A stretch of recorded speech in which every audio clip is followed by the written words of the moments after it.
Bienvenidos a este segundo webinar de la serie Quédate en casa de S4 Optic. Mi nombre es Eduardo Portillo, Managing Director para México, y en nombre de la compañía les quiero dar la más cordial bienvenida a este webinar, donde dos reconocidos médicos nos enseñarán algunas de las funciones del equipo, así como algunos trucos que ellos están usando en su práctica diaria a través de los casos clínicos. Quiero recordarles que contamos con varios recursos en línea en nuestra página web, además de contar con los mismos recursos en línea en las páginas de nuestras compañías hermanas. Ponemos a disposición de ustedes también nuestros seminarios y entrenamientos en línea. Contáctenos y con gusto podemos hacer algo a la medida de sus necesidades y a las de su personal. Antes de iniciar, me gustaría mencionarles algunas características de la ventana de GoToWebinar que se encuentra abierta en la pantalla derecha de su computadora. Aquí van a poder encontrar ustedes la sección de preguntas. Justo aquí es donde ustedes van a poder escribir las mismas que les haremos llegar a nuestros panelistas. Dichas preguntas serán respondidas al final de la presentación o cuando se presente una pausa en la presentación. Al finalizar, ustedes recibirán una alerta para contestar una breve encuesta con la finalidad de que podamos seguir mejorando estos seminarios. Por favor, respondan el cuestionario para brindarles un mayor y mejor soporte y servicio.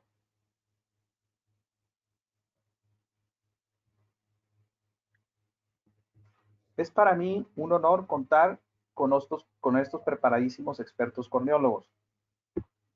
Primero, quiero presentarles al doctor Enrique de la Torre González. Él es médico egresado de la UNAM con especialidad en oftalmología en el Hospital Juárez de México. Obtuvo su alta especialidad en córnea y superficie ocular en la Asociación para Evitar la Ceguera en México. Alta especialidad en metodología de la investigación en la Asociación para Evitar la Ceguera en México. Maestría en Ciencias de la Salud por el Instituto Politécnico Nacional. Actualmente, médico adjunto del Servicio de Córnea de la Asociación para Evitar la Ceguera en México y cuya práctica privada realiza en el Hospital Español de la Ciudad de México. También quiero que conozcan a un doctor cuyo empuje y desarrollo en Aguascalientes está siendo reconocido ampliamente. Él es el doctor Juan Carlos Serna, es médico egresado del Tecnológico de Monterrey. Completó su entrenamiento en oftalmología en el Instituto de Oftalmología Conde de Valenciana en la Ciudad de México. Después obtuvo su especialidad de córnea y cirugía refractiva en el mismo instituto. Cuenta con un fellowship en superficie ocular en el Prasad Eye Institute en Hyderabad, India, y realizó una pasantía como observador en la Fundación Oftalmológica Adolphe de Rothschild en París, Francia. Maestro en Ciencias Médicas por la Universidad Nacional Autónoma de México, autor de diversos capítulos de libros y 50 publicaciones científicas en revistas nacionales e internacionales. Se ha hecho acreedor a algunos premios, incluyendo el premio Troutman-Veronneau para la Asociación Panamericana de Oftalmología y el Alcon Early Career Clinician Scientist Research Award para oftalmólogos jóvenes clínicos científicos. Actualmente es el responsable sanitario y encargado del programa de trasplante de córnea en el Banco de Ojos de Aguascalientes. Fundó el Instituto Visión Láser en la misma ciudad, donde actualmente reside y lleva su práctica privada. Iniciaremos primero con el doctor Juan Carlos Serna, quien abordará la parte de superficie ocular. Adelante, doctor. ¿Qué tal a todos? Buenas tardes. Primero que nada, un agradecimiento a Eduardo y a S4 Optic por la invitación para compartiendo con ustedes el día de hoy. Decidimos dividir la plática en dos secciones. Yo voy a enfocarme un poco más en la tecnología aplicada al diagnóstico y manejo de la enfermedad de la superficie ocular. Por lo tanto, quizá mi presentación será un poco más corta. Después Enrique abordará el área un poquito más específica de la parte de córnea y cuestiones refractivas. Entonces, voy a empezar. ¿Se ve bien? Bien, ¿no? Sí, todo perfecto, Muy doctor. bien. Perfecto, perfecto, muy bien. Bueno, y si hablamos de enfermedad de la superficie ocular, pues creo que es importante y necesario pues, hablar sobre esto, ¿no? Una imagen a la cual estamos acostumbrados a ver todos nosotros en nuestro consultorio, que sin duda es el ojo seco. Y el ojo seco, pues yo lo denominé aquí como el pan nuestro de cada día. Es actualmente un problema de salud pública. Sabemos que es más frecuente en el sexo femenino y conforme la edad aumenta, también el porcentaje de prevalencia también es más importante. Y hay estudios científicos que muestran que incluso es la causa más frecuente de búsqueda de atención oftalmológica por mucho en comparación con otras enfermedades. ¿Y por qué es tan frecuente el ojo seco? ¿Por qué estamos viendo más ojo seco hoy que antes? Sin duda existen muchas causas. Uno de ellos es el cambio en la pirámide poblacional. Cada vez vemos gente más adulta, más anciana. Entonces, cada vez estamos atendiendo a personas de edades mayores. Tenemos cambios ambientales, climáticos y de contaminación en nuestras ciudades con el aumento de la tecnología, con el aumento de la densidad poblacional. Y cada vez también vemos más jóvenes que padecen ojo seco, en parte por el síndrome de la computadora, la exposición a las tabletas y a los dispositivos electrónicos. Es también importante recordar que los estudios muestran una afección de calidad de vida similar a angina de pecho moderada, severa. Entonces, el paciente que padece ojo seco busca atención, busca que se le haga un buen diagnóstico y busca un tratamiento enfocado a su patología. Si hablamos de ojo seco, pues es importante mencionar brevemente el libro sagrado del ojo seco, que es el DIUS. Recordar que el primer reporte se creó en el 2007 y 10 años después, recientemente, se creó la segunda parte, integrada por 12 subcomités, por 150 expertos de distintos países, en donde realizaron un consenso de múltiples aspectos en cuanto a la enfermedad de ojo seco y recopilaron una gran cantidad de medicina basada en evidencia y generaron recomendaciones. La definición más aprobada actualmente de ojo seco es que es una enfermedad multifactorial de la superficie ocular, caracterizada por pérdida de homeostasis en la película lagrimal y acompañada de síntomas oculares en donde la inestabilidad de la película lagrimal y la hiperosmolaridad, inflamación y daño de la superficie ocular y anormalidades neurosensoriales juegan un rol etiológico. Entonces, menciona varios factores que son importantes tomar en mente y que necesitamos tomar nosotros como parte de nuestro abordaje. Y este esquema, que quizás se ve muy complicado, lo que quiero resaltar aquí es esta parte de abajo. Ya hoy en día hay que recordar que ojo seco no solamente estamos hablando de ojo seco codeficiente, de hecho la mayor cantidad de pacientes que vemos con ojo seco padecen ojo seco evaporativo. Pero también es importante recordar esa proporción de pacientes que tienen un ojo seco mixto, es decir, que padecen tanto un problema de deficiencia de lágrima como un problema evaporativo. Y es ahí la importancia de realizar un adecuado abordaje diagnóstico. Nuevamente, en este esquema también tomado del DIUS, tampoco busco desglosar demasiado. Hay que recordar que pues, desde que se llega el paciente a la consulta, tomar en cuenta los factores de riesgo por los que puede estar pasando el paciente. Tenemos distintos cuestionarios que nos permiten abordar la sintomatología y algunos marcadores de homeostasis como la osmolaridad, las tinciones superficiales. Y quiero destacar aquí, porque después lo vamos a mencionar, el tiempo de ruptura de película lagrimal, en donde idealmente, y si es que tenemos acceso a él, debe ser un tiempo de ruptura no invasivo. De aquí nosotros podemos empezar a ver si nuestro paciente se encuentra en la clasificación de deficiencia acuosa o de un problema evaporativo. Y en lo primero, que recordar que es la causa más frecuente, juega un papel muy importante la deficiencia de glándulas, la disfunción de glándulas de mibomio, que también voy a mencionar un poco más adelante. Entonces, no hay que olvidar a nuestros viejos conocidos en cuanto a las pruebas diagnósticas, o el Schirmer, la medida del menisco lagrimal, la fluoresceína, las demás tinciones y la sensibilidad corneal. Pero ya hoy en día tenemos tecnología que nos permite abordar a nuestro paciente de forma un poco más integral. Y aquí es donde voy a hablar de los equipos que nos traen a esta reunión el día de hoy. Voy a enfocarme un poco más al Sirius, pero también quiero mencionar un par de cuestiones de otro equipo que, aunque no es el motivo de esta plática, pero también lo maneja la casa comercial que nos patrocina el día de hoy, es un equipo Antares, que es un topógrafo, un equipo destinado principalmente para la evaluación de la superficie ocular. Al ser el primer ponente, voy a mencionar de forma muy breve las características del Sirius, aunque Enrique, que se va a enfocar un poco más en la parte de córnea, los va a mencionar más a detalle. El Sirius es un equipo que tiene una combinación entre una cámara rotatoria de Scheimpflug y discos de Plácido, donde podemos realizar un análisis de imagen de Scheimpflug para la córnea y la cámara anterior. Podemos tomar mediciones de la curvatura axial y tangencial para las caras anterior y posterior de la córnea.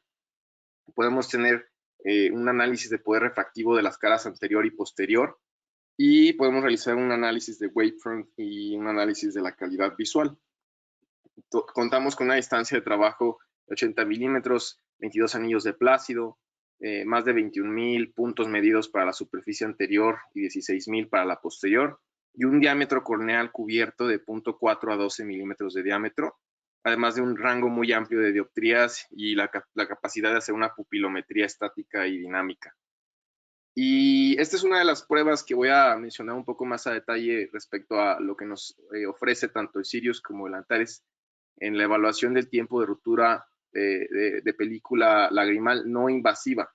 Este es un análisis que desde mi punto de vista se ha vuelto muy útil para poder orientar al paciente, y que en lo personal me encanta que el paciente lo pueda estar observando.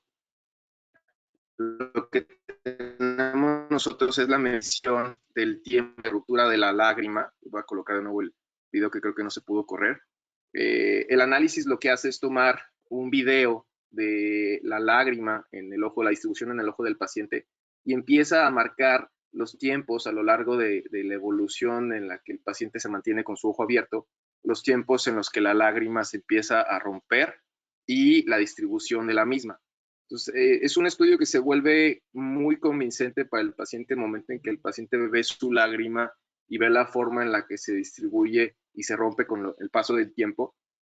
Y al final, el análisis nos marca un reporte como el que les presento aquí. En la parte superior izquierda se marca el video.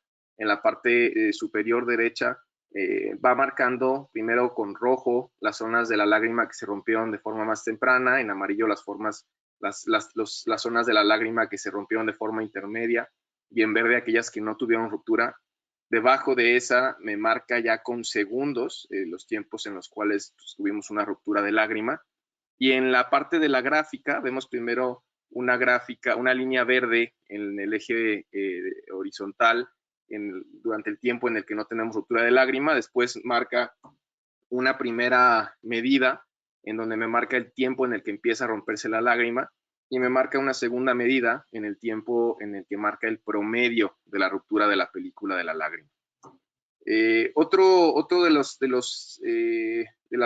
pruebas que podemos hacer, este es más específico del Antares, podemos realizar una medición del menisco lagrimal en donde vemos la cantidad de agua que contiene nuestra lágrima. Podemos tomar un video de la película lipídica, en el cual también podemos evaluar por medio de un video la cantidad y la distribución que tiene la cantidad de lípidos en la lágrima del paciente. Y hay que recordar que aquí se agrega lo que nosotros podamos evidenciar clínicamente con la exploración del borde palpebral. Hay que evaluar la irregularidad del borde del palpebral, la ingurgitación vascular, el taponamiento de los orificios de las glándulas, reemplazo anterior o posterior de la unión mucocutánea.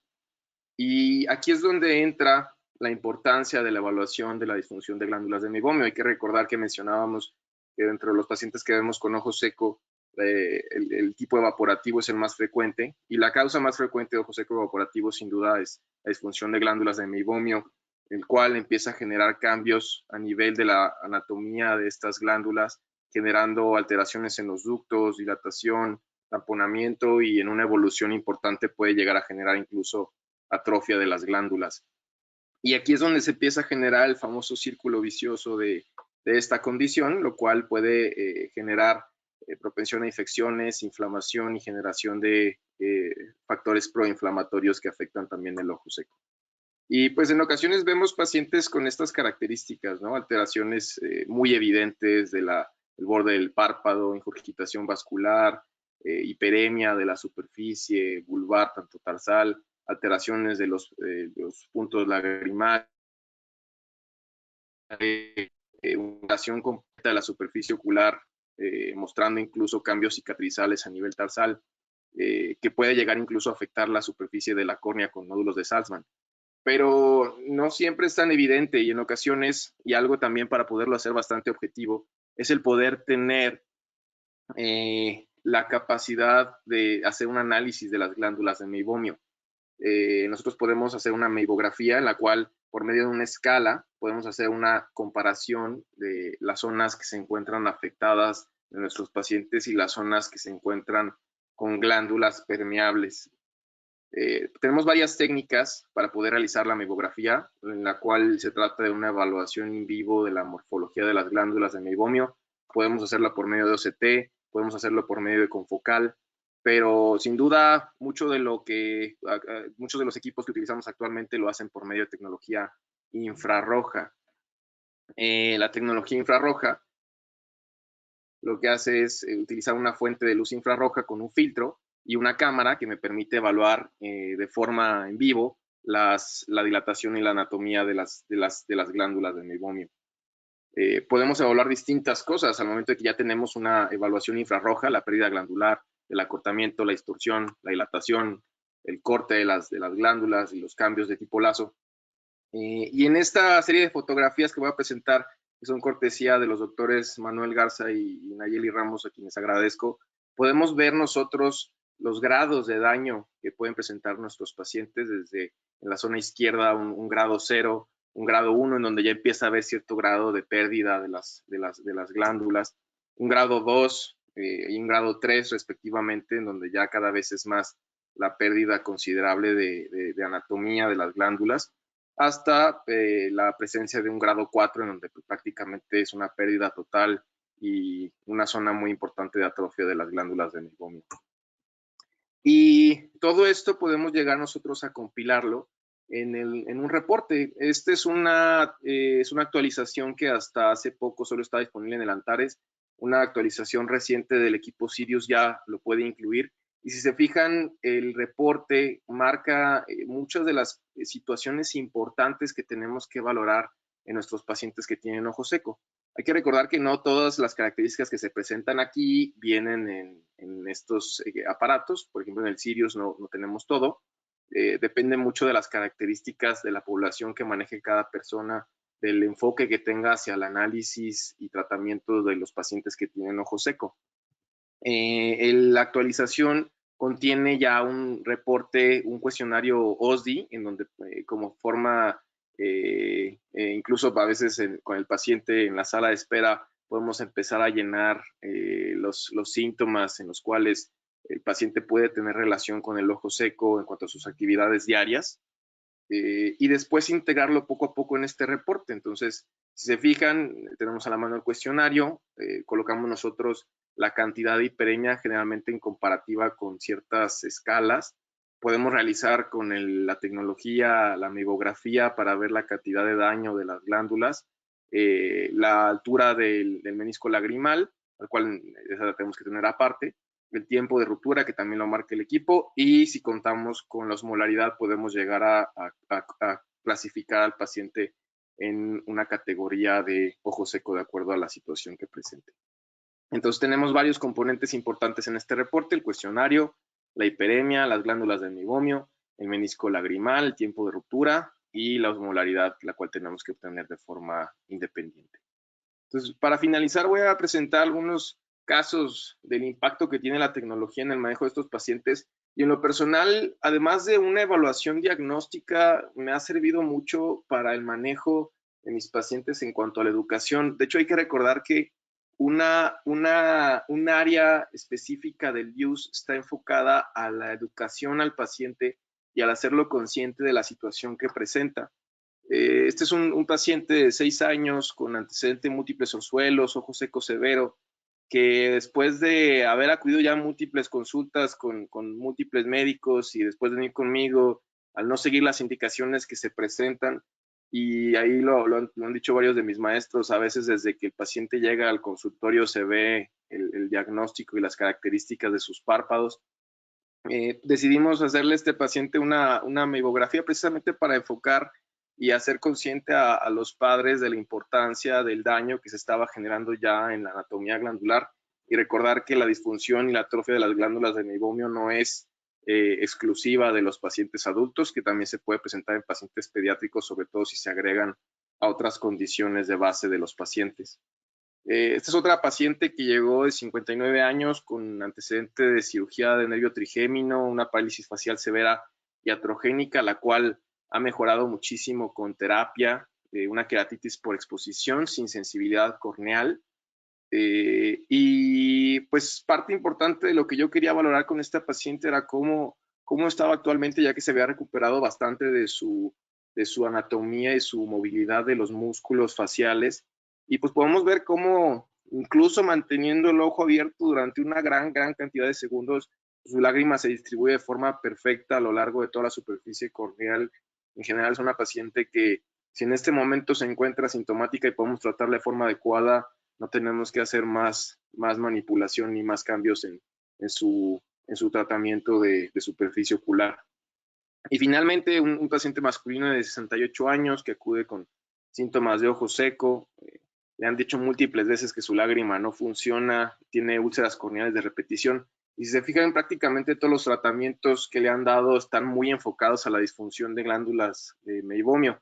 Hay que recordar que sin duda es de las causas más frecuentes, pero no es toda. Entonces, para ver qué tanto influía la cuestión evaporativa en su alteración de superficie, hicimos un tiempo de ruptura de película lagrimal. Y pues si se fijan, a pesar de que sí tiene una ruptura ahí medio prematura, no tiene tampoco una alteración importante a nivel evaporativo. Seguimos un poquito con el esquema de diagnóstico de este paciente y después de un abordaje completo, hacerle un Schirmer, el cual salió extremadamente bajo y con títulos positivos para anti-ROY y anti-LA, le hicimos un diagnóstico certero de síndrome de Sjögren primario.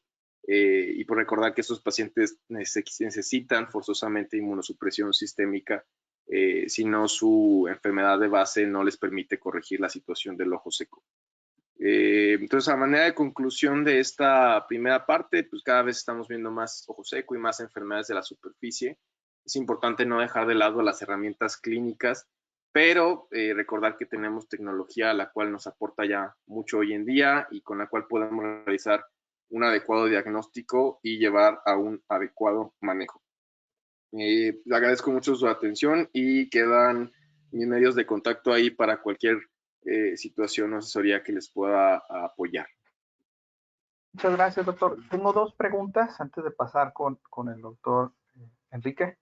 La primera la hace la doctora Valeria. Me dice, ¿qué sensibilidad tiene el estudio? Me imagino que se refiere al estudio de las glándulas de meibomio. La sensibilidad depende, al ser un estudio sin duda operador dependiente, yo me enfocaría más en la capacidad que tenemos ya una vez que dominamos vamos a decirlo, la toma y la calidad del estudio. Sin duda, en un principio lleva una curva de aprendizaje como todos los estudios de mamografía, pero es una sensibilidad, yo diría, alta. No tengo el dato, pero puedo investigarlo. Realmente es un estudio que me ha parecido bastante certero. Ah, mira, ya me contestó nuevamente la doctora Valeria. Me dice que se refería a ella al equipo Antares, no de las glándulas de meibomio. Es decir, ¿qué sensibilidad tiene el estudio del Antares en tu experiencia personal? Yo he manejado el Antares más que nada por medio de ustedes. No es un equipo que tengo yo en mi práctica actualmente. Los estudios que yo realizo de superficie ocular son de la tecnología de Sirius. Ok. Bien. Me comenta también el doctor Jorge Pacheco. En cuanto al menisco lagrimal en tiempo de ruptura, ¿el Sirius lo tiene? No tiene lo que es la parte de la altura del menisco lagrimal. El tiempo de ruptura sí lo tiene. Esa es la diferencia entre el Antares y el Sirius, que el Antares sí tiene la medición de altura del menisco lagrimal. Exactamente. Perfecto.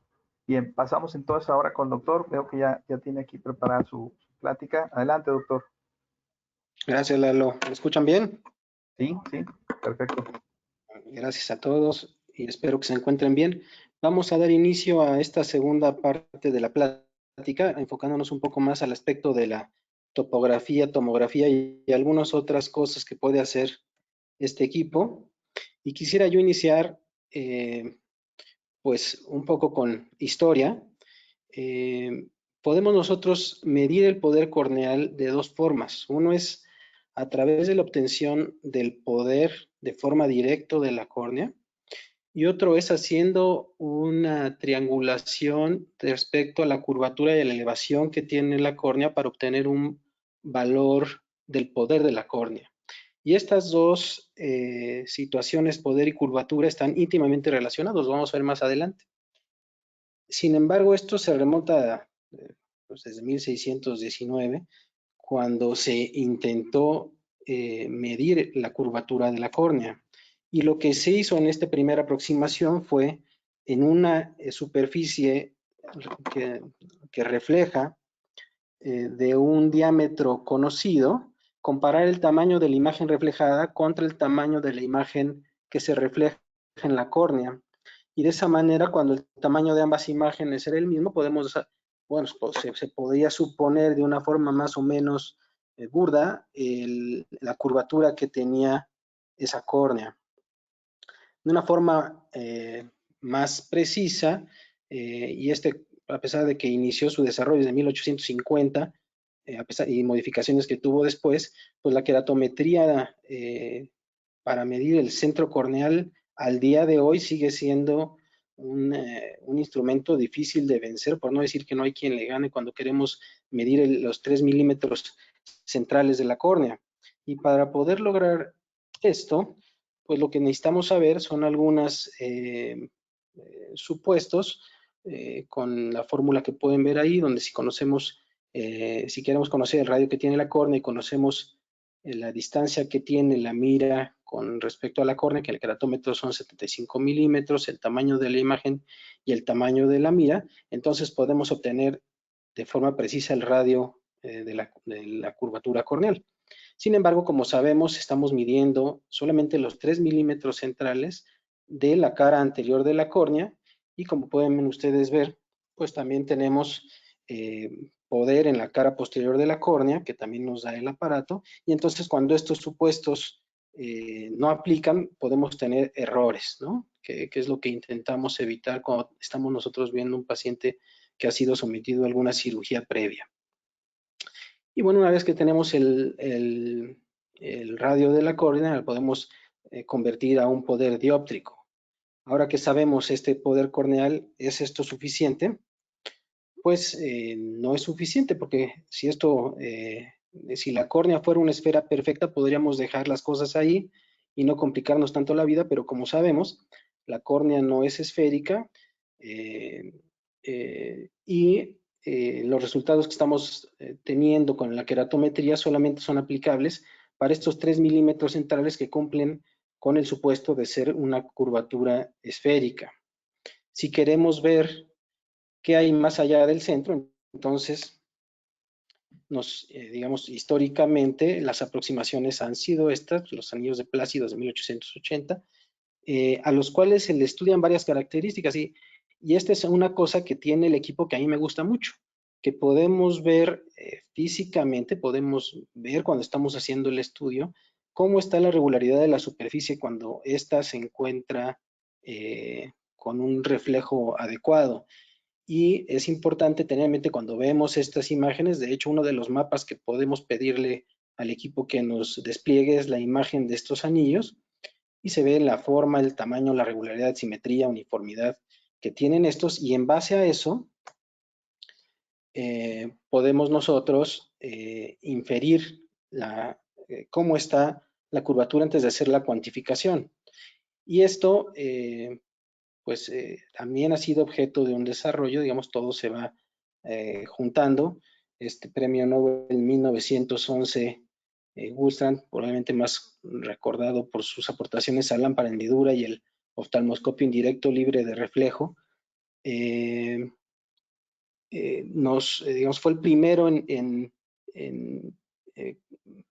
capturar una imagen de una queratoscopía para iniciar su cuantificación. Y esto en la clínica digamos, aquí estamos viendo dos aportaciones, el queratoscopio de von Leunen, que nos da una imagen subjetiva de esta queratoscopía, que se obtiene gracias a la lámpara de hendidura de Gullstrand. Y estos patrones de deformidad de los anillos nos pueden dar diferentes patrones con los cuales nosotros podemos pensar si un paciente puede ser candidato o no, desde unos anillos redondos, un perfil oval en un paciente con astigmatismo.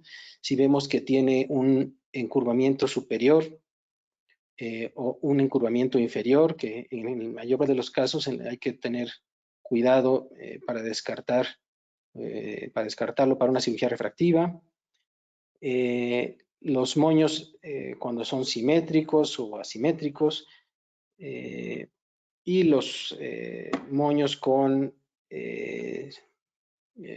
oblicuos o skewed axis, ¿no? Con ejes no ortogonales, que obviamente son descartados para cirugía refractiva por lo general. Y hubo algunos patrones que pueden ser irregulares en pacientes que usuarios de lentes de contacto con ojo seco. La topografía de elevación es otra forma en la cual, como les comentaba, podemos nosotros obtener la forma de la córnea, y esto son datos que se obtienen a partir de cómo está el perfil corneal respecto a una esfera de mejor ajuste. Para la obtención de este tipo de mapas no tenemos que cumplir el supuesto de tener una superficie que refleje la luz, y pueden ser obtenidos en pacientes con superficies distorsionadas, y a partir de estos mapas de elevación podemos nosotros obtener los demás mapas de poder. ¿Cómo se logra? Esto hay distintas maneras de hacerlo. Las formas más modernas incluyen hacer estos cortes ya no con una cámara de Scheimpflug, sino con un OCT, pero finalmente lo que hacemos es girar este sistema de captura de imagen, que es la cámara de Scheimpflug, en un punto en el centro, y al rotar la cámara, el Sirius, por ejemplo, hace 25 adquisiciones o cortes de la córnea, y puede reconstruir la estructura corneal y del segmento anterior. Y aquí hay, por ejemplo, algunas cosas que podemos hacer en un paciente con una cámara de Scheimpflug, una imagen donde podemos explicarle cómo tiene un ángulo estrecho secundario a un vaulting en el cristalino, y cómo después de la cirugía tiene otra vez unos ángulos amplios. O aquí en otro con un paciente sometido a cross-linking podemos ver la línea de demarcación del tratamiento. Ahora, la pregunta sería, si tenemos nosotros ya sistemas de Scheimpflug o de OCT, ¿por qué queremos o si insistimos en tener todavía sistemas de Plácido? Y lo diría yo, el principal motivo es que no necesitamos extrapolar de elevación a poder. Esa sería la primera justificación. Estamos obteniendo el poder directamente de la córnea. Y si ustedes se fijan aquí, tenemos dos superficies, uno de curvatura de 45 dioptrías o 7.5 milímetros contra otra de 7.25. En el centro, cuando queremos nosotros ver la diferencia de curvatura y quisiéramos nosotros distinguir entre este 45 y este 45-25, en el milímetro del centro tendríamos que ser capaces de tener una resolución de altura de 0.1 micras, lo cual pues no ningún aparato es posible. Entonces son, digamos, inferencias o extrapolaciones que hacen los equipos para poder dar esos resultados. Son resultados que no son reales. Y digamos que ese sería el talón de Aquiles de los sistemas de elevación. Conforme se va yendo las curvaturas a la periferia y se separan una de otra, necesitamos una menor resolución en cuanto a la capacidad de detectar esta diferencia en la altura. Entonces, bueno, si sumamos ambas tecnologías, creo que tenemos una simbiosis de la cual podemos echar mano. Este aparato, hablando ahora, ya comentó Juan Carlos hace un momento de las aplicaciones para superficie, hablando ahora de córnea, pues nos da información detallada. Realmente este es un equipo que más que estar pensado para segmento anterior, por supuesto está enfocado al análisis exhaustivo de la córnea, nos da mapas que veremos más adelante, tanto de la cara anterior como posterior. Como mencionó hace rato Juan Carlos, nos da 21.600 mediciones de la superficie anterior y 2.760 de la posterior. 21.600 puntos reales de medición y 100.000 puntos procesados que puede el aparato mediante un sistema pues que no está abierto digamos que es propiedad intelectual, no se da a conocer, se juntan la información de los anillos con el sistema de Scheimpflug y puede procesar más de 100.000 puntos de la superficie corneal. Si nosotros hacemos 50 cortes con la cámara de Scheimpflug, como lo hacen otros equipos, no es capaz de hacerlo, sea de 25, obtendríamos nosotros 2.760 puntos de corte o cortes. Pero si ustedes se fijan, si ustedes imagínense ustedes los 50 cortes, el espacio que va a haber o los espacios que hay que llenar en la periferia, pues realmente los está llenando el aparato y no son datos que esté obteniendo de forma directa. Y esto que estamos viendo aquí es, digamos, el display básico del estudio. Estamos acostumbrados nosotros, digamos, durante mucho tiempo el ORSCAN fue el equipo de referencia y nos daba este quad map, y a mí me gusta pues seguir utilizándolo. Digamos, es una de las modalidades que nos da para poder dar un primer vistazo de cómo está esa córnea. Podemos ver cómo está la elevación anterior, la elevación posterior, nos muestra qué esfera, aquí vamos a ver que es una esfera porque la esfericidad es de 0, qué esfera de mejor ajustes con la que está trabajando el equipo, y nos da el grosor corneal y el mapa sagital. Y después, si ustedes ven aquí, esta otra parte, nos da los índices. Algo que es muy útil es que nos dice qué tan confiable es la adquisición que estamos nosotros obteniendo del estudio.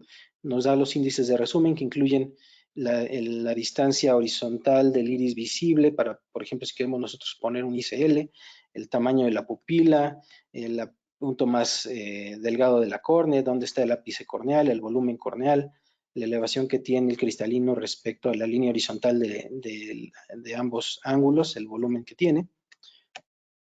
Los valores queratométricos, tanto de la cara anterior, con las queratometrías simuladas al centro, y a los 3, 5 y 7 milímetros, y de las queratometrías de la cara posterior a los 3, 5, 7 milímetros. Los índices de forma, que nos dicen qué tanto se está desviando el perfil corneal respecto a la esfera de mejor ajuste. Es algo similar, el principio similar al que se usa cuando hacemos aberrometría corneal. Qué tanto se está desviando el perfil corneal respecto a la esfera de mejor ajuste. Entre más alto es este valor, quiere decir que la córnea es más irregular. Y la esfericidad que tiene la córnea a distintos diámetros, a distintos tamaños.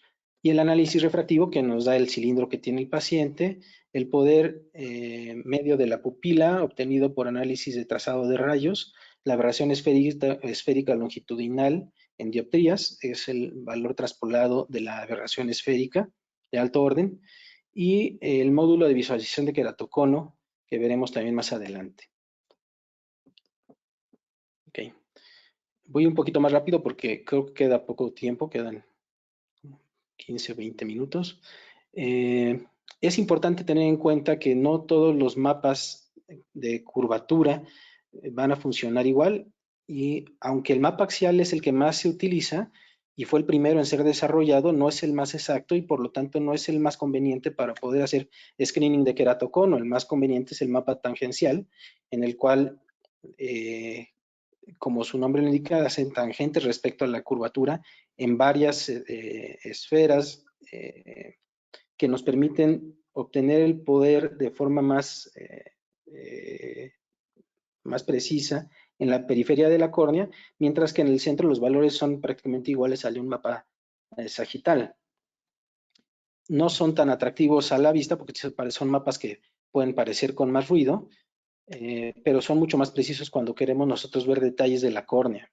Y aquí podemos ver nosotros algunos ejemplos del mismo paciente cuando lo estamos viendo con un mapa sagital respecto a el mismo paciente con un mapa tangencial en un paciente que tiene anillos intracorneales, segmentos intracorneales, o un paciente que fue operado de LASIK, la imagen sagital versus la tangencial, donde podemos evidenciar dónde está la rodilla del área de la ablación y cómo está, que esté bien centrada, por ejemplo, que no siempre se puede ver con detalle en el mapa sagital. Recordando cómo funcionan la escala de color en los mapas de elevación, si nosotros tenemos aquí una esfera de mejor ajuste en verde, que como su nombre lo dice, pues tiene su mismo radio de curvatura en toda su superficie, respecto a una córnea prolata, entonces todo lo que esté por encima de esta esfera de mejor ajuste se va a ver en colores cálidos, lo que esté por abajo, que está aquí. Después, digamos, está al mismo nivel de la esfera de mejor ajuste. Y finalmente, por abajo, en colores más fríos. Si tenemos una córnea tórica, tenemos dos meridianos. Podemos ver cómo por abajo de la esfera de mejor ajuste es una córnea realmente más curva y entonces los colores se van a ver más fríos, más hacia el azul, y la parte o la curvatura más plana va a quedar por encima y entonces esa se va a ver en colores más cálidos, es decir, son colores invertidos respecto a los mapas de poder. Y es importante tenerlo en mente. Y obviamente también hay algunos patrones que hay que reconocer en silla de montar, en puente completo, incompleto, y el aparato nos da elevación tanto anterior como posterior. Y aquí el punto, la parte delicada de los mapas de elevaciones, contra qué esfera de mejor ajuste queremos nosotros obtener la información, y eso es lo que nos va a dar el diagnóstico muchas veces. Por ejemplo, aquí pueden ver ustedes un paciente, estamos viendo la elevación anterior, con una esfera de 43.0 dioptrías y el mismo paciente con una superficie asferotórica de 8 milímetros, en donde podemos resaltar de forma más detallada las irregularidades que puede tener esta córnea por elevación. Otros equipos como el Pentacam lo que hacen para optimizar pues lo que queremos ver, si hay un cono o estas pequeñas irregularidades que pueden resultar ser un cono frustro, es sustraer de los 3 milímetros alrededor, 3.5 milímetros alrededor del punto o del vértice de la córnea y trazar elaborar una nueva esfera de mejor ajuste, ignorando esta área para resaltar el área de la ectasia. Y en los pacientes sanos, pues obviamente eso no tendría ninguna implicación. En el Sirius lo que hace es, déjame ver, bueno, esto es lo que hace, aquí lo tengo, esto es lo que hace el Pentacam, sustrayendo estos 3.5 y nos da esta nueva mapa de elevación, digamos, optimizada para poder detectar en el módulo de ectasias si hay alguna zona que llame la atención. Lo que hace Sirius es, aquí tenemos la esfera de mejor ajuste con la que estamos trabajando, la transforma a una esfera, a una superficie esferotórica y la compara respecto, y digamos, toma como referencia, como nueva referencia esferotórica, una superficie normal. Ahora, cuando comentamos o preguntamos con los fabricantes, pues finalmente, ¿a qué denominan ellos como esa nueva superficie esferotórica normal? Pues no lo tienen ellos tampoco como muy claro, o muy abierto cómo se obtiene. A mí me gustaría ver, por ejemplo, aquí el valor como lo estamos viendo acá, de cuál es esta nueva superficie esferotórica de referencia. Desafortunadamente no lo incluyen. Lo que es un hecho es que podemos resaltar en esta, mediante este instrumento, mediante esta herramienta, pues una elevación que anteriormente no habíamos visto o no estaba tan manifiesta. Entonces, el diagnóstico por elevación se ha puesto mucho de moda, pero tenemos que tener en cuenta que tampoco es la solución a todos los problemas y solamente es, digamos, una herramienta más. Y aquí podemos ver, incluso el aparato nos delimita el área de la base de la ectasia, hasta dónde llega, para tener en cuenta en el caso de que queramos nosotros hacer alguna cirugía, pues incluir en la medida de lo posible hasta dónde está llegando esta deformidad. Desafortunadamente tampoco nos dicen cuáles son los rangos de valor normal de elevación en este tipo de mapas, aunque comentando con ellos nos dicen que tiene que ser menos de 15, que más o menos concuerda con los criterios que tiene otras plataformas como Pentacam.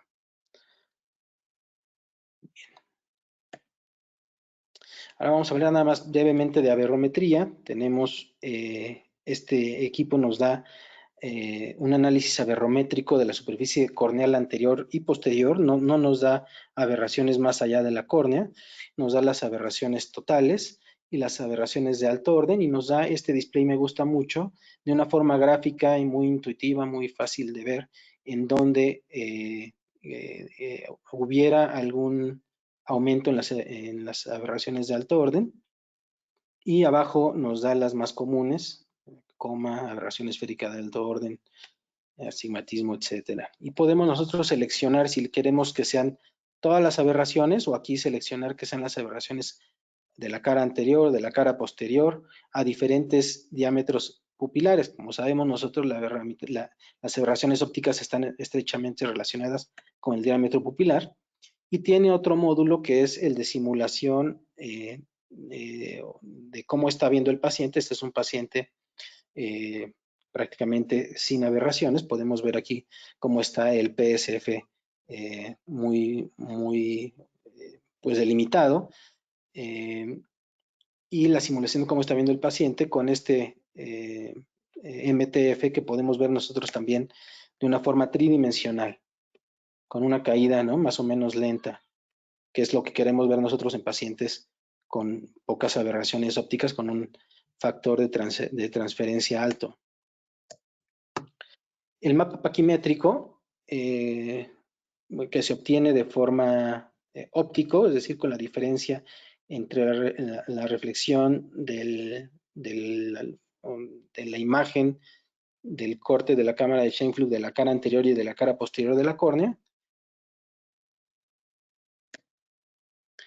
que podemos ver que es, digamos, cuando yo empecé a usar este equipo, lo que era casi, le mandaba a hacer un Pentacam, la verdad, al paciente para ver si le creía yo o no. Y con la experiencia que he tenido, realmente me ha sorprendido de ver que los valores, pues hay veces que a veces hasta le creo más al Sirius, en verdad, son valores completamente confiables. Y aquí podemos ver este paciente que tiene, cuando llegó conmigo, traía originalmente un Orscan con una paquimetría de 400 micras, se me hizo rarísimo, le mandé a hacer el Pentacam, se repetía este grosor tan bajo, cuando yo se lo hice también, y el Pentacam me lo corroboró con la cara posterior sin alteración, igual que como lo pude yo ver en el Sirius. Y otra cosa que me gusta es que tiene la posibilidad de comparar, hacer un mapa de paquimetría relativa del grosor que tiene el paciente contra la población. Bueno, el análisis de queratocono, que creo que es algo de lo más atractivo que tiene, digamos, si ustedes quieren ver exactamente lo mismo que están viendo en un Pentacam, pues entonces lo que hay que hacer es comprarse un Pentacam, ¿verdad? Porque este es otro equipo, tiene otras maneras de trabajar, tiene otras maneras de hacer sus análisis, pero que yo he encontrado son bastante precisas. El módulo de análisis de queratocono, de detección de queratocono, nos da el análisis vectorial, que vamos a ver más adelante, que nos analiza el índice de Biao-Chicalozzi y Versace de las aberrometrías del análisis aberrométrico que se ha relacionado con las ectasias, sobre todo coma trifoil, y la magnitud de estas, digamos, sabemos nosotros que las ectasias tienen una dirección generalmente que es temporal inferior, y que cuando hay un paciente que tiene una ectasia, pues tanto la cara anterior como la cara posterior de la córnea van similares, es decir, la ectasia se ve tanto en la cara anterior como en la cara posterior, y esto es lo que está haciendo este módulo, pero lo vamos a ver en las siguientes diapositivas. Entonces, este módulo se apoya en analizar dónde está el punto más delgado de la córnea, dónde está el ápex corneal, dónde está el punto de mayor elevación de la esfera optimizada de mejor ajuste de la cara anterior perdón, de la elevación anterior y de la elevación posterior de la córnea, y nos junta estos puntos y la distancia que hay entre ellos, pues por lo general cuando tenemos el punto más delgado que corresponde con el ápex y que además es el punto más curvo, pues ahí es donde está el cono. ¿Sí? Los conos por lo general tienen todos estos puntos cercanos. Este mapa se llama mapa de puntos notables. Y este es algo que no tiene en ningún otro, ¿no? Otro que nos está dando aquí, como les comentaba, es qué tan irregular es la forma de la córnea. Esta córnea no se está adaptando bien a la esfera de mejor ajuste, ni en los 6 milímetros, ni en los 8 milímetros de la cara anterior ni posterior. Una córnea sana tendría una distribución de puntos notables pues dispersa, mientras que el paciente con queratocono los tiene juntos, y esto, digamos, como sucede en la naturaleza, tienden los pacientes normales a tener una distribución, como su nombre lo dice, normal, mientras que los pacientes sospechosos de queratocono tienden a agrupar estos puntos, ¿sí? Y los de queratocono completamente, estos puntos tienden a estar muy próximos uno al otro. Y bien, podemos encontrar patrones, por ejemplo, en un paciente posoperatorio de trasplante o en algo usuario lento de contacto, donde la córnea es irregular y no se puede detectar un patrón definido. ¿Sí? Otro de los índices de más confianza que tiene este equipo son los índices de simetría de la cara tanto anterior como posterior, y lo que hace es comparar el promedio del poder tangencial de la curvatura corneal en dos zonas circulares, tanto de la cara anterior como posterior, y comparar ese promedio inferior contra el superior para ver qué tan irregular o qué tan asimétrica está esa córnea, que es el índice de irregularidad de la cara anterior y el de la cara posterior. Y lo comentábamos hace un momento, el análisis vectorial que toma en cuenta coma, trifolia, aberración esférica para detectar si existe por medio de aberrometría un patrón que pudiera corresponder a queratocono. ¿Qué tan confiable es? Pues tenemos, sobre todo para los casos que queremos nosotros detectar de queratocono subclínico, pues tenemos una sensibilidad de 92 y una especificidad del 97%, con una precisión del 78%. Obviamente en estos casos, como sucede, es mejor tener algunos falsos positivos a estar que se nos estén pasando por alto decir que una córnea es normal cuando no la es. Otra herramienta que tenemos es la pupilometría. Nos da la pupilometría escotópica, mesópica, fotópica, que es de utilidad, por ejemplo, cuando nosotros queremos poner segmentos intracorneales. A mí me gusta utilizarlo. Aquí fue cuando, digamos, cuando los pacientes se quejan después de segmentos que están viendo algo, pues a lo mejor este paciente, en lugar de ponerle unos segmentos de 5 milímetros, ponerle unos segmentos de 6 hubiera sido una mejor alternativa. Brevemente, para que vean ustedes algunos casos, este es el primero. Vemos en el mapa tangencial esta imagen que podría aquí llamar la atención. El grosor de la córnea está bien, la elevación de la cara posterior está bien. El análisis de puntos notables está disperso, la elevación de la cara posterior está bien, no hay nada más que llame la atención y este es un paciente que se considera como un paciente sano, nos saca de dudas al aparato. Este otro, pues obviamente es un paciente con un moño con pérdida de la simetría o la ortogonalidad. Con el mapa tangencial evidenciamos más esto. En el mapa optimizado de elevación de la cara posterior, vemos que tiene una elevación posterior de 43 micras, completamente fuera de lo normal. El grosor de la córnea es normal y vean ustedes cómo todos los puntos notables se encuentran cercanos y la clase, digamos, la capacidad diagnóstica que tiene el equipo, que era lo que veíamos anteriormente, nos está diciendo que tiene sospecha de queratocono. No quiere decir que si te está diciendo que esté bien ya le vas a querer por completo, o si tiene sospecha de queratocono, digamos, ya lo tiene, pero yo lo pensaría más de una vez para operar a un paciente cuando me está diciendo que esto tiene una alerta, ¿sí? Si me está diciendo que está normal, lo sigo analizando, pero si me está diciendo que hay algo, es mejor hasta ahí llegar, ¿sí? Este otro caso es un paciente, fíjense ustedes, tiene aquí poder de 44, pared 44, 44.5, 44, llama aquí la atención, 43.8, 45.9. Este paciente tenía un queratocono muy avanzado en el ojo derecho y obviamente pues también en el ojo izquierdo tiene su queratocono, ¿sí?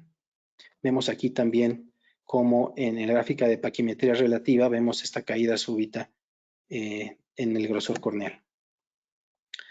Y pues les pregunto a ustedes qué tiene, pues nada más de ver las diapositivas previas. Los que no estuvieran familiarizados ahora ya saben que este paciente tiene todos los puntos notables cercanos y es un paciente que tiene queratocono.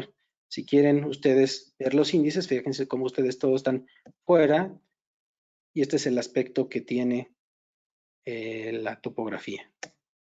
Perdón que vaya rápido, pero ya estamos sobre el tiempo.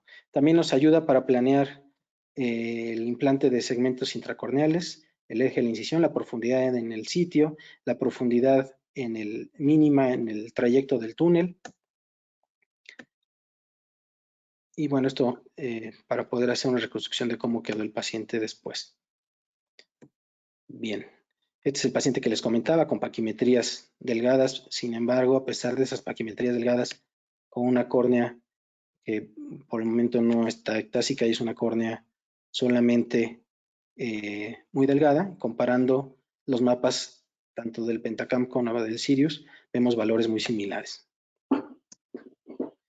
Finalmente, otras cosas para tener en cuenta, tiene algunos otros usos, como el módulo de cálculo para lente intraocular, el módulo para glaucoma, la densitometría tanto de la córnea como el cristalino, módulo de adaptación para lentes de contacto, meibografía, de lo cual ya nos habló Juan Carlos, y el análisis no invasivo de la película lagrimal para la superficie.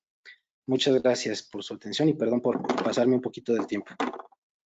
Al contrario, doctor, gracias a ti. Vamos ahora a pasar a la sección de preguntas y respuestas. Tengo por aquí una pregunta muy interesante. Decían, ¿en qué casos ustedes recomiendan el uso del Pentacam sobre el Sirius? Y en el caso de ambos, ¿por qué prefirieron el Sirius que el Pentacam? A mí me gustaría responder. Creo que ya lo mencionó Enrique y en la plática pasada también el doctor Ibáñez lo mencionó son distintos, ¿no? Creo que cada tecnología tiene sus pros y sus contras. Como decía Enrique, o sea, si ustedes están acostumbrados a valorar en una detección de ectasia y buscan el índice de Belin-Ambrosio, pues realmente eso es algo que es propiamente del Pentacam, pero como ya vimos ahorita, el índice de queratocono del Sirius es altamente efectivo y confiable y es particularmente del Sirius.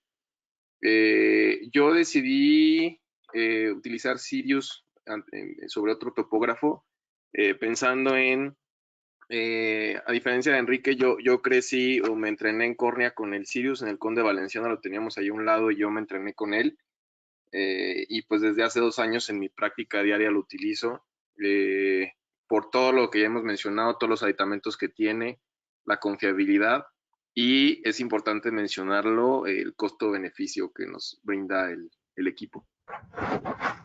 De acuerdo, también la versatilidad que te da, porque te da, y por eso le pusimos así 2 en 1 a este webinar, porque te da la posibilidad de tener análisis de la superficie y una topografía pues de primera, ¿sí? El Sirius te da un análisis que a mí me encanta, muy preciso de la cara anterior, posterior aberrométrica de la córnea. Si queremos hablar de córnea, el Sirius te da información muy completa, y pues son 2, a mí me gusta, por ejemplo, hablando del Antares que comentaba hace rato Juan Carlos, pues el Antares a lo mejor te da un poco más de superficie, pero el Sirius te da mucho más de córnea, ¿no? Tienen uno está más diseñado para superficie, otro para córnea, pero el Sirius te puede dar cosas que ningún otro topógrafo. Además, acuérdense que te está dando Plácido con Scheimpflug, y ese es el único que te está haciendo eso. A mí eso me gusta, ¿sí?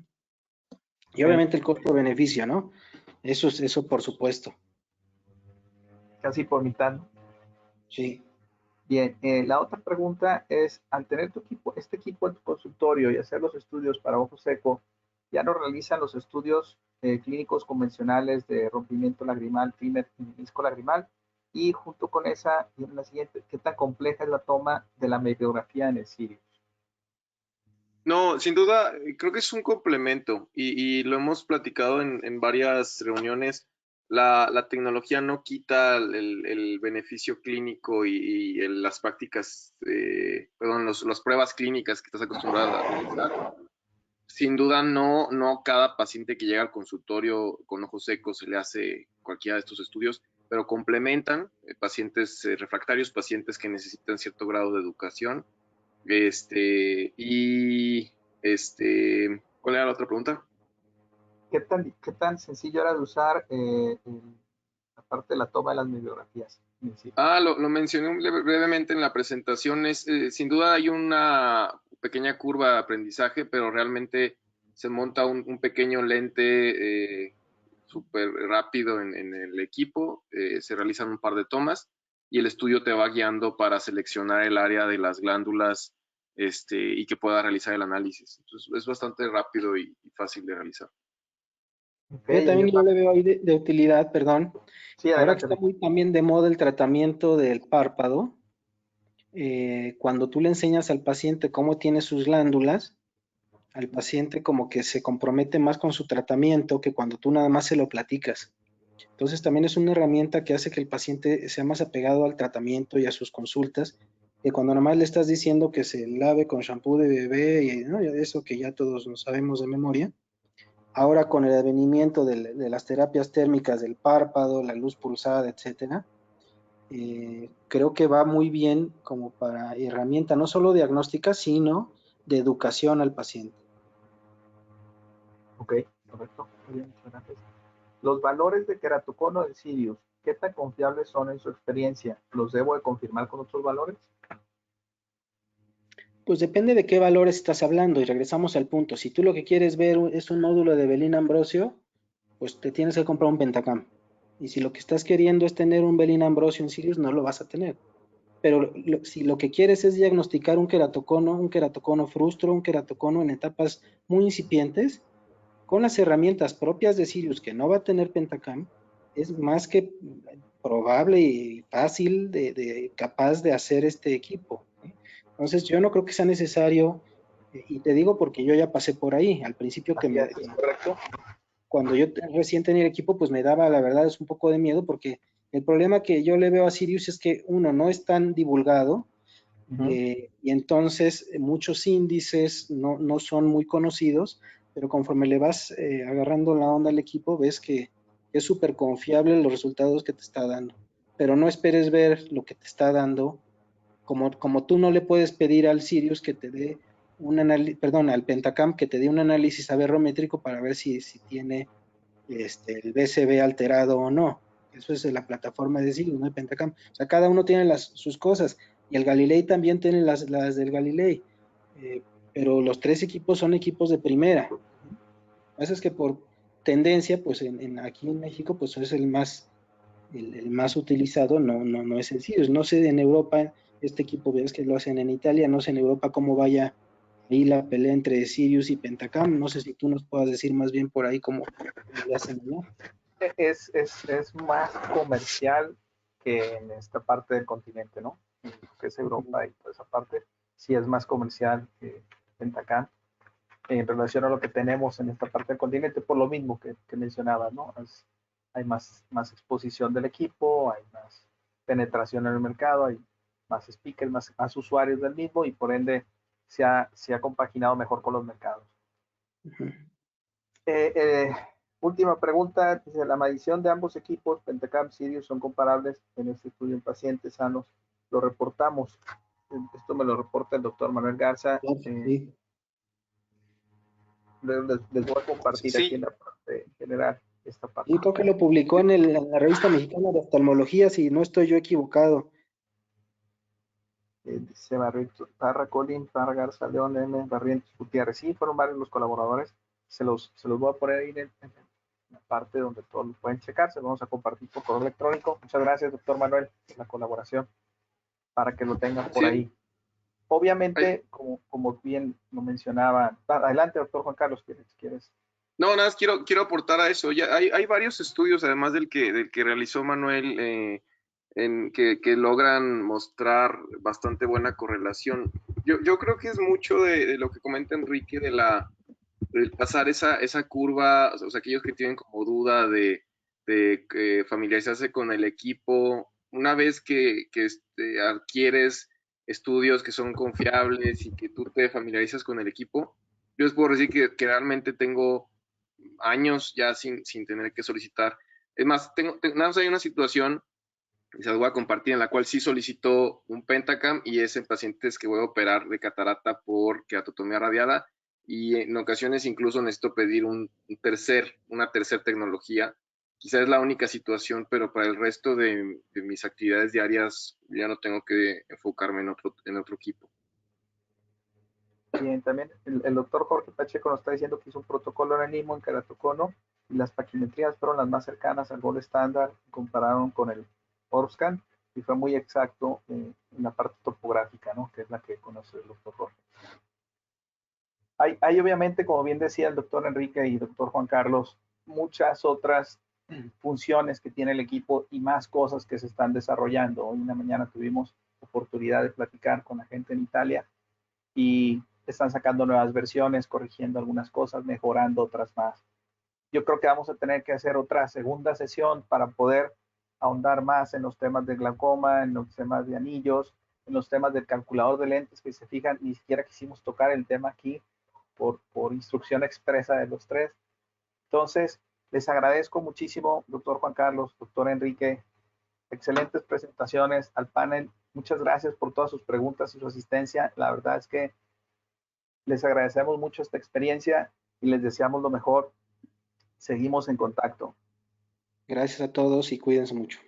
Muchas gracias.